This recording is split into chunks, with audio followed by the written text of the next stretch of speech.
मुकर्ररा औकात से ज्यादा काम करने वालों की शरह अमवात में इजाफा। आलमी इदारे सेहत WHO ने कहा है कि दुनिया भर में मुकर्ररा औकात से ज्यादा काम करने के बाइस हजारों लोग मुख्तलिफ बीमारियों का शिकार होकर हलाक हो रहे हैं, जबकि कोरोना वबा और घरों में काम करने के रुझान के बाइस अमवात में मजीद इजाफा हो सकता है। WHO का कहना है कि घर से काम करने की वजह से मुलाजमीन का वक्त पर ध्यान नहीं रहता कि वो कितने घंटे काम कर रहे हैं, और ज्यादातर मुलाजमीन अपनी नौकरी के मुकर्ररा औकात कार से ज्यादा ही काम कर रहे हैं। इससे कबल जनरल एनवायरनमेंट इंटरनेशनल में शाये होने वाली ज्यादा घंटे काम करने की वजह से हलाकतों से मुतालिक पहले आलमी मुताले में बताया गया कि 2016 में ज्यादा घंटे काम करने वाले 7,45,000 अफराद अमराज कल्ब और फालिज की वजह से जान की बाजी हार गए थे। तहकीक के मुताबिक हलाकतों की ये शरह सन 2000 के मुकाबले में 30% ज्यादा थी। इंटरनेशनल लेबर ऑर्गेनाइजेशन ILO के मुताबिक ऐसे इदारे जहाँ मुलाजमीन के काम करने के लिए 5 दिन मुकर्रर हैं, उनके लिए हफ्ते में 40 घंटे काम करने का मियाद मुकर्रर किया गया है, जबकि ऐसे इदारे जहां मुलाजमीन के काम करने के 6 दिन मुकर्रर हैं, वहां मुलाजमीन ज्यादा से ज्यादा 48 घंटे काम कर सकते हैं। ख्याल रहे कि दुनिया भर में कोरोना वबा के बाइस मुतादिद कंपनियों ने मुलाजमीन को घर से काम करने की इजाजत दे रखी है, जिसकी वजह से मुलाजमीन को बेशुमार मुश्किलात का भी सामना करना पड़ रहा है। अब आलमी इदारा सेहत ने कहा है कि ज्यादा घंटे काम करने से लाखों अफराद हलाक हो रहे हैं, जिसमें कोरोना वबा की वजह से मजीद तेजी आ सकती है। आलमी इदारे सेहत और इंटरनेशनल लेबर ऑर्गेनाइजेशन के मुश्तरका मुताले में बताया गया है कि ज्यादातर मुतासरीन में 72% दरमियानी या उससे जायद उम्र के मर्द शामिल थे। इस मुताले में मजमूई तौर पर 194 मुमालिक आदादो शुमार मुरतब किए गए हैं। मुताले में ये भी बताया गया कि चीन, जापान और ऑस्ट्रेलिया में रहने वाले अफराद सबसे ज्यादा मुतासिर हैं। WHO के हालिया मुताले के मुताबिक एक हफ्ते में 55 घंटे काम करने से फालिज का 35% ज्यादा खतरा लाहक होता है, जबकि इससे अमराज कल्ब से मरने के 17% जायद खतरात होते हैं। इस मुताले में कोरोना वबा का अरसा शामिल नहीं है। मुताले में सन 2000 से 2016 तक के अरसे को शामिल किया गया है। WHO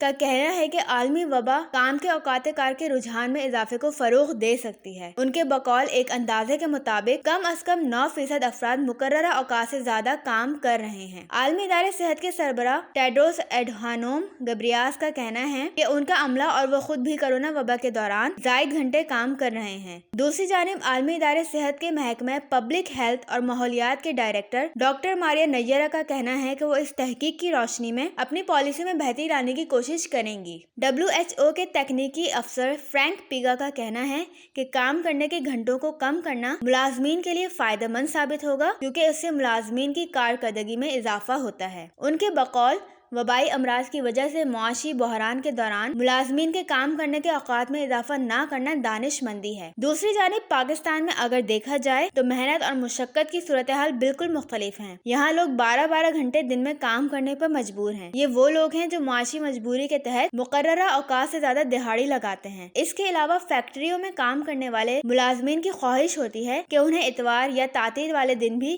काम पर बुलाया जाए ताकि उनकी उजरत में इजाफा हो। गो के इन मुलाजमीन को ये मालूम है कि ज्यादा काम करने से इनकी सेहत भी मुतासिर हो सकती है, लेकिन कहते हैं ना कि मजबूरी में इंसान अपनी जान की भी परवाह नहीं करता। इसकी एक और अहम वजह ये भी है कि मुल्क पाकिस्तान में उजरत की शरह बहुत ही कम है और महंगाई के इस पुरआशोब दौर में इंसान अपना घर चलाने की खातिर सेहत की परवाह किए बगैर सब कुछ कर जाता है। काश के मदीना की रियासत का दावा करने वाले साहिब इक्तिदार ये भी सोच लें कि इनकी रियाया का सेहत का ख्याल रखना भी इनकी जिम्मेदारी है। हसन सिद्दीकी की रिपोर्ट के साथ समीना खान, SNN न्यूज़, कराची। हमारे चैनल को सब्सक्राइब करना बिल्कुल भी नहीं भूलिएगा और घंटी के बटन को भी दबा दीजिएगा ताकि हमारे नोटिफिकेशंस आपको मौसूल होते रहें।